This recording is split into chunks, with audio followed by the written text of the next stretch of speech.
अष्टावक्र जी, मंद बुद्धि यथार्थ तत्व को सुनकर मूढ़ता का ही प्राप्त होता है, मूढ़ता को ही प्राप्त होता है।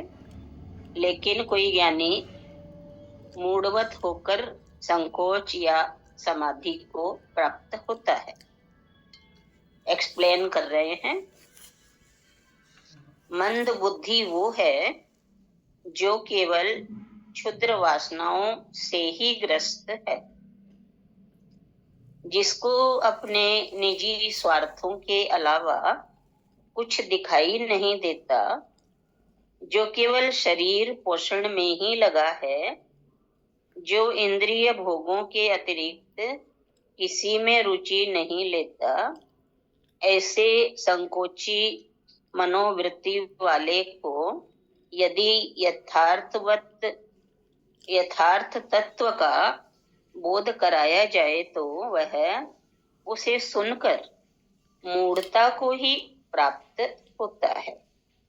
यह तत्व बोध अति सूक्ष्म का विवेचन है। ये तत्व बोध अति सूक्ष्म का विवेचन है, जिसे स्थूल बुद्धि वाला कैसे समझ सकता है, जिसका चित्त वासनाग्रस्त है, अहंकार युक्त है, तृष्णा कामना वाला है। वह इस तत्व बोध को पाकर भी इसे विकृत कर देता है। जैसे जहर में अमृत मिलाने पर वो अमृत भी जहर हो जाता है, किंतु इसके विपरीत ज्ञानी मूढ़वत दिखाई देने पर भी, ज्ञानी मतलब मूर्ख लगता है, दिखाई देता है, फिर भी वो स्वचेतना को पहचान कर समाधि को पा जाता है।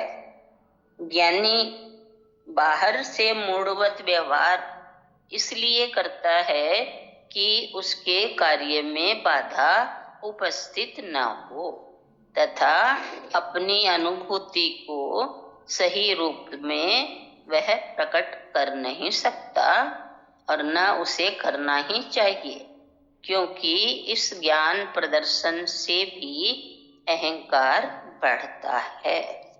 इतना ही है आज का लेसन। इसमें हमें यही बताया, मंद बुद्धि, ज्ञानी और अल्प ज्ञानी, उन सबके बारे में कि कौन कैसे कैसे व्यवहार करता है। तो मूढ़ व्यक्ति को यदि ये सब समझाया जाए तो वो कहा है ना कि जैसे हम उसमें जहर मिला दिया जाए, जहर में अमृत मिला दिया जाए तो वो अमृत भी जहर हो जाता है। इसीलिए संतों ने कहा कि पहले हृदय की शुद्धि हो, अंतःकरण साफ हो, फिर उसमें यदि उस गुरु की वाणी आएगी तभी वो काम करेगी। जैसे दूध का लोटा जो है मंजा हुआ नहीं है, छाछ का है, उसमें दूध नहीं डाल सकते, और डाल देंगे तो दूध फट जाएगा। तो पहले क्या करना है, लोटा साफ करना है। तो यही भाव हमें इसमें बतला रहे हैं। बताएंगी अभी हमें पहले नविता के बाद बताएंगी लीना। बताइए नविता। हाँ, हरिओम। हरिओम। हाँ, आज के लेसन में सारूप में ये बताया कि जैसे मन बुद्धि कहे या मूड अच्छे से बोले, तो कहा कि वो केवल अपनी खुद की क्षुद्र वासनाओं में, मतलब छोटी वासनाओं में ही लगा रहता है और अपनी स्वार्थ को ही ध्यान देता है। तो ऐसे व्यक्ति को यदि हम सोचे कि ये तत्व ज्ञान दे दे, तत्व बोध दे दे, तो वो नहीं ले पाएगा। यानी कहा ना कि जहर में अमृत डालेंगे तो वो अमृत भी जहर ही बन जाएगा, वैसी स्थिति होती है। तो यहाँ पे यही बात याद आ गई कि संसार में ऐसे लोग होते हैं जिन्हें हम सत्संग के लिए बोलते हैं, लेकिन उन्हीं में इतनी रुचि होती है संसार के विषय वासना में कि वो सत्संग का महत्व नहीं जान पाते। तो बाबा जी ने भी कहा ना कि सत्संग के लिए कि घी को चूरमो है, लुटाना के लिए को नहीं। तो वैसे ही लगा कि यहाँ पे कि इतनी ऊंची चीजें ऐसे ही नहीं किसी को मिल सकती है, उसके लिए पात्रता चाहिए। जैसे अभी कहा ना कि वो अंतःकरण की शुद्धि, ये सब, तभी उसमें वो वाणी टिक पाती है। तो यही कहा कि फिर दूसरी तरफ बताया कि जो ज्ञानी होता है वो भले ही मूड जैसा व्यवहार करता हो, मतलब वो इसलिए करता है कि ताकि उसको अहंकार ना आए। मतलब कि कई बार पूरा ज्ञान होने के बाद में भी व्यवहार में वो ज्ञान को नहीं झलकने देता या झलकाता। तो इसके लिए कहा उसे ऐसा करना भी चाहिए, क्योंकि यदि वो वैसा ज्ञान का प्रदर्शन करने लग गया तो अहंकार आने का डर रहता है, अहंकार आ सकता है। तो इसलिए कहा कि ज्ञानी भले ही व्यवहार में वो मूढ़ता दर्शाए, लेकिन फिर भी वो अंदर से जागृत होता है कि अंदर से वो आत्म भाव में ही स्थित रहता है। हरि बहुत अच्छा नविता। बताइए लीना। फिर हरि माँ। हाँ बताइए।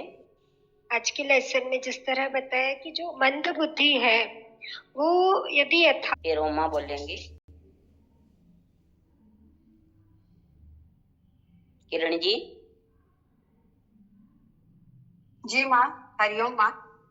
बहुत बोलिए। सुंदर बात बताई माँ कि पात्रता के बिना कोई चीज प्रदान कर दो तो उसका दुरुपयोग कर बैठेगा। हम देखते हैं छोटे बच्चे को माचिस दे दी, चक्कू दे दी, चक्कू से हाथ काट लेगा, माचिस से जला लेगा, और आप उसको हीरा भी दे दोगे तो उसको फेंक देगा, क्योंकि उसके पात्रता ही नहीं है, उसके पास उसका ज्ञान नहीं।